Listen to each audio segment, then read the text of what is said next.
ಎಲ್ರಿಗೂ ನಮಸ್ತೆ. Welcome to my YouTube channel. ಇವತ್ತಿನ ವಿಡಿಯೋದಲ್ಲಿ ಒಂದು 10 ನಿಮಿಷದಲ್ಲಿ ರೆಡಿ ಮಾಡ್ಕೋಬೋದಂತಾದ ನಿಪ್ಪಟ್ಟು ರೆಸಿಪಿನ ಶೇರ್ ಮಾಡ್ತಾ ಇದ್ದೀನಿ.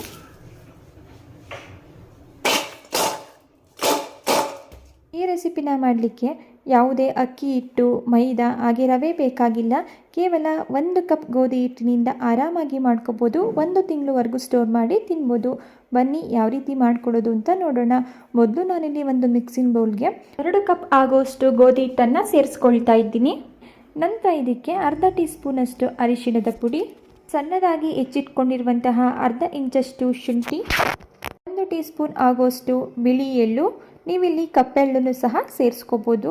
ನಂತರ ಸಣ್ಣದಾಗಿ ಕಟ್ ಮಾಡಿ ಇಟ್ಕೊಂಡಿರುವಂತಹ 1 ಹಸಿಮೆಣಸಿನ್ಕಾಯಿ, 1 ಟೀ ಸ್ಪೂನ್ ಆಗೋಷ್ಟು ಚಿಲ್ಲಿ ಫ್ಲೇಕ್ಸ್, 1 ಟೀ ಸ್ಪೂನ್ ಆಗೋಷ್ಟು ಜೀರಿಗೆ, ಹಾಗೆ ಇದ್ರ ಜೊತೆಗೆ ನಾನಿಲ್ಲಿ ಅರ್ಧ ಟೀ ಸ್ಪೂನ್ ಆಗುವಷ್ಟು ಅಂಜುವಾನ ಈ ರೀತಿ ಕೈಯಿಂದ ಕ್ರಷ್ ಮಾಡಿ ಸೇರಿಸ್ಕೊಳ್ತಾ ಇದ್ದೀನಿ. ಈ ಅಂಜುವಾನ ಸೇರಿಸೋದ್ರಿಂದ ನಿಪ್ಪಟ್ಟು ಫ್ಲೇವರ್ಫುಲ್ ಆಗಿರುತ್ತೆ, ಹಾಗೆ ಡೈಜೆಷನ್ ಕೂಡ ಈಸಿಯಾಗಿ ಆಗುತ್ತೆ.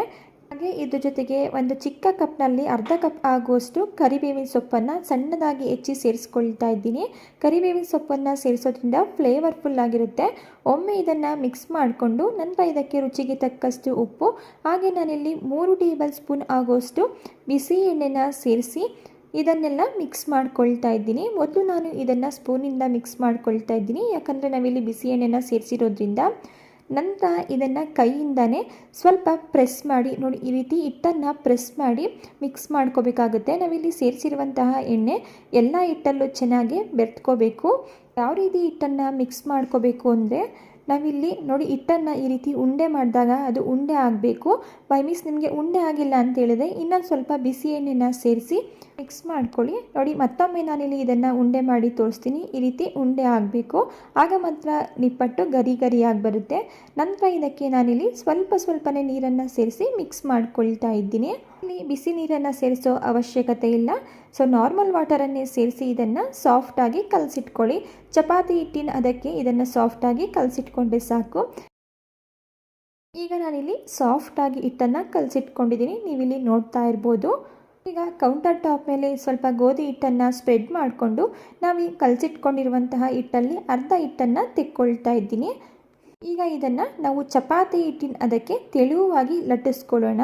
ಇದನ್ನು ದಪ್ಪದಾಗಿ ಲಟ್ಟಿಸ್ಕೋಬಾರ್ದು, ಚಪಾತಿ ಹಿಟ್ಟಿನ ರೀತಿ ಇದನ್ನು ತೆಳುವಾಗಿ ಲಟ್ಟಿಸ್ಕೋಬೇಕು. ತೆಳುವಾಗಿ ಲಟ್ಟಿಸ್ಕೊಂಡ್ರೆ ನಿಪ್ಪಟ್ಟು ತುಂಬ ಕ್ರಿಸ್ಪಿಯಾಗಿ ಬರುತ್ತೆ. ನೋಡಿ ಈಗ ಇದನ್ನು ನಾನು ಲಟ್ಟಿಸ್ಕೊಂಡಿದ್ದೀನಿ.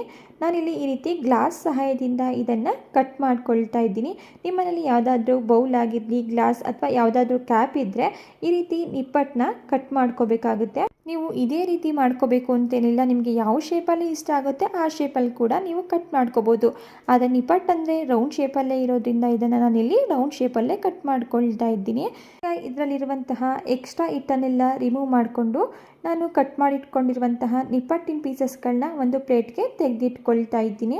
ನೀವು ಎಕ್ಸ್ಪೆಕ್ಟ್ ಕೂಡ ಮಾಡಿರೋಲ್ಲ ಅಷ್ಟು ಗರಿ ಗರಿಯಾಗಿ ಈ ನಿಪ್ಪಟ್ಟು ಬಂದಿರುತ್ತೆ. ಸೊ ಮಕ್ಕಳಿಗೆ ನಾವು ಹೊರಗಡೆ ತಿಂಡಿನ ಕೊಡಿಸೋದಕ್ಕಿಂತ ಈ ರೀತಿ ಹೈಜೆನಿಕ್ ಆಗಿ ಮನೆಯಲ್ಲಿಯೇ ತುಂಬ ರುಚಿಯಾಗಿ ಈ ರೆಸಿಪಿನ ಮಾಡಿಕೊಡ್ಬೋದು. ಮಾಡೋದು ಕೂಡ ತುಂಬಾ ಈಸಿ, 10 ನಿಮಿಷದಲ್ಲಿ ರೆಡಿ ಮಾಡ್ಕೋಬೋದು. ಹಾಗೆ 1 ತಿಂಗಳವರೆಗೂ ಆರಾಮಾಗಿ ಸ್ಟೋರ್ ಮಾಡ್ಬೋದು. ಇದೇ ರೀತಿ ನಾನಿಲ್ಲಿ ಉಳಿದಿರುವಂತಹ ಹಿಟ್ಟನ್ನು ಸಹ ಲಟ್ಟಿಸ್ಕೊಂಡು ಗ್ಲಾಸ್ ಸಹಾಯದಿಂದ ಅದನ್ನು ಸಹ ಸಣ್ಣ ನಿಪ್ಪಟ್ಟುಗಳಾಗಿ ಕಟ್ ಮಾಡ್ಕೊಳ್ತಾ ಇದ್ದೀನಿ. ನೀವೇನಾದರೂ ನಿಪ್ಪಟ್ಟು ಮಾಡಬೇಕು ಅಂತಿದ್ದರೆ ಒಂದ್ಸಲ ಈ ವಿಧಾನದಲ್ಲಿ ಟ್ರೈ ಮಾಡಿ ನೋಡಿ. ಎಲ್ಲರೂ ಕೂಡ ತುಂಬಾ ಇಷ್ಟಪಟ್ಟು ತಿಂತಾರೆ. ಟೇಸ್ಟಲ್ಲಿ ಯಾವುದೇ ರೀತಿಯ ಕಾಂಪ್ರಮೈಸ್ ಇರೋದಿಲ್ಲ, ಅಷ್ಟು ಸೂಪರಾಗಿರುತ್ತೆ. ಸೊ ಈಗ ಇದನ್ನು ಸಹ ನಾನಿಲ್ಲಿ ಈ ರೀತಿ ಕಟ್ ಮಾಡಿಕೊಂಡು ಪ್ಲೇಟ್ಗೆ ಸೇರಿಸ್ಕೊಳ್ತಾ ಇದ್ದೀನಿ. ಈಗ ಈ ಕಡೆ ನಾನಿಲ್ಲಿ ಗ್ಯಾಸ್ ಸ್ಟವ್ನ ಆನ್ ಮಾಡಿ ಎಣ್ಣೆನೂ ಸಹ ಬಿಸಿಯಾಗಲಿಕ್ಕೆ ಇಟ್ಟಿದ್ದೆ. ಈಗ ಎಣ್ಣೆನೂ ಸಹ ಬಿಸಿಯಾಗಿದೆ. ನಾವಿಲ್ಲಿ ಎಣ್ಣೆನ ಮೀಡಿಯಮ್ ಫ್ಲೇಮಲ್ಲಿ ಮೀಡಿಯಮಾಗಿ ಹೀಟ್ ಮಾಡಿಕೊಂಡ್ರೆ ಸಾಕು. ಈಗ ಬಿಸಿಯಾಗಿರುವಂತಹ ಎಣ್ಣೆಗೆ ನಾವಿಲ್ಲಿ ಕಟ್ ಮಾಡಿ ಇಟ್ಕೊಂಡಿರುವಂತಹ ನಿಪ್ಪಟ್ಟು ಪೀಸಸ್ಗಳನ್ನ ಸೇರಿಸ್ಕೊಳ್ತಾ ಇದ್ದೀನಿ. ಇದನ್ನು ಎಣ್ಣೆಗೆ ಸೇರಿಸಿದ ತಕ್ಷಣ ಇದನ್ನು ಕದಲಿಸೋದಕ್ಕೆ ಹೋಗಬಾರ್ದು. ಇದು ಸ್ವಲ್ಪ ಬೆಂದಿದ ನಂತರ ತಾನಾಗಿಯೇ ಮೇಲ್ ಬರುತ್ತೆ. ನಂತರ ಇದನ್ನು ತಿರುಗಿಸ್ಕೊಂಡು ಕ್ರಿಸ್ಪಿಯಾಗಿ ಗೋಲ್ಡನ್ ಕಲರ್ ಆಗೋವರೆಗೂ ಇದನ್ನು ಫ್ರೈ ಮಾಡ್ಕೋಬೇಕಾಗುತ್ತೆ. ಹಾಗೆ ನೀವಿಲ್ಲಿ ಎಣ್ಣೆ ಎಷ್ಟು ನಿಪ್ಪಟ್ಟನ್ನು ಇಡಿಸುತ್ತೆ ಅಷ್ಟು ನಿಪ್ಪಟ್ಟನ್ನು ಮಾತ್ರ ಸೇರಿಸಿ ಎಣ್ಣೆಯಲ್ಲಿ ಫ್ರೈ ಮಾಡ್ಕೊಳ್ಳಿ. ಹಾಗೆ ಇದನ್ನು ಮೀಡಿಯಮ್ ಫ್ಲೇಮಲ್ಲಿಯೇ ಫ್ರೈ ಮಾಡ್ಕೋಬೇಕು. ನಾವಿಲ್ಲಿ ಹೈ ಫ್ಲೇಮಲ್ಲಿ ಫ್ರೈ ಮಾಡೋಕ್ಕೋದ್ರೆ ಇದು ಸೀದೋಗಿಬಿಡುತ್ತೆ. ಮೀಡಿಯಮ್ ಫ್ಲೇಮಲ್ಲೇ ಇಟ್ಟು ಸಣ್ಣ ಉರಿನಲ್ಲಿ ಇದನ್ನು ಫ್ರೈ ಮಾಡಿಕೊಂಡ್ರೆ ನಿಪ್ಪಟ್ಟು ತುಂಬ ಕ್ರಿಸ್ಪಿಯಾಗಿ ಗರಿ ಗರಿಯಾಗಿ ಬರುತ್ತೆ.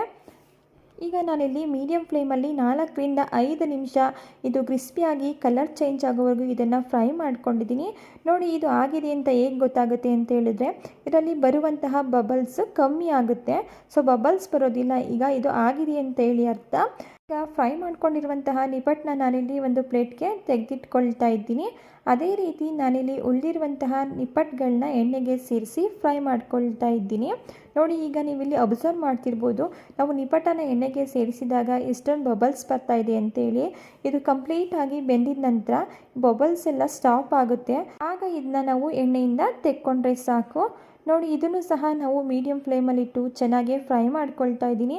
ಈಗ ನೀವಿಲ್ಲಿ ನೋಡ್ತಾ ಇರ್ಬೋದು, ಎರಡನೇ ಬಾರಿಯೂ ಕೂಡ ಬಬಲ್ಸ್ ಬರೋದು ಕಮ್ಮಿ ಆಗಿದೆ. ನೋಡಿ ಇಷ್ಟು ಕಲರ್ ಬಂದರೆ ಸಾಕು, ಇದನ್ನು ತೆಗೆದಿಟ್ಕೊಬಿಡಿ. ಇದು ಆರಿದ ನಂತರ ಇನ್ನೂ ಕಲರ್ ಬರುತ್ತೆ. ಫೈನಲಿ ನಾನಿಲ್ಲಿ ಎಲ್ಲ ನಿಪ್ಪಟ್ಟುಗಳನ್ನು ಫ್ರೈ ಮಾಡಿ ಒಂದು ಬೌಲ್ಗೆ ಸೇರಿಸ್ಕೊಂಡಿದ್ದೀನಿ. ನೀವು ಕಲರ್ ಕೂಡ ನೋಡ್ತಾ ಇರ್ಬೋದು, ಆಗ ಸ್ವಲ್ಪ ಲೈಟ್ ಆಗಿತ್ತು, ಈಗ ಆರಿದ ನಂತರ ಸ್ವಲ್ಪ ಡಾರ್ಕ್ ಕಲರ್ ಬಂದಿದೆ. ತುಂಬಾ ಕ್ರಿಸ್ಪಿಯಾಗಿ ಬಂದಿರುತ್ತೆ. ಒಂದ್ಸಲ ಈ ವಿಧಾನದಲ್ಲಿ ಟ್ರೈ ಮಾಡಿ ನೋಡಿ, ನೀವೇ ಕಮೆಂಟ್ಸ್ ಮಾಡ್ತೀರಾ. ಓಕೆ ಫ್ರೆಂಡ್ಸ್, ನೋಡಿದ್ರಲ್ವಾ ಗೋಧಿ ಹಿಟ್ಟಿನಿಂದ ಕೇವಲ 10 ನಿಮಿಷದಲ್ಲಿ ಯಾವ ರೀತಿ ನಾವು ಗರಿ ಗರಿಯಾಗಿರುವಂತಹ ನಿಪ್ಪಟ್ಟು ರೆಸಿಪಿನ ಮಾಡ್ಕೋಬೋದು ಅಂತ ಹೇಳಿ. ಇವತ್ತಿನ ರೆಸಿಪಿ ಇಷ್ಟ ಆಗಿದ್ದರೆ ರೆಸಿಪಿಗೆ ಲೈಕ್ ಮಾಡಿ, ಹಾಗೆ ಚಾನಲ್ನ ಸಬ್ಸ್ಕ್ರೈಬ್ ಮಾಡ್ಕೊಳ್ಳಿ.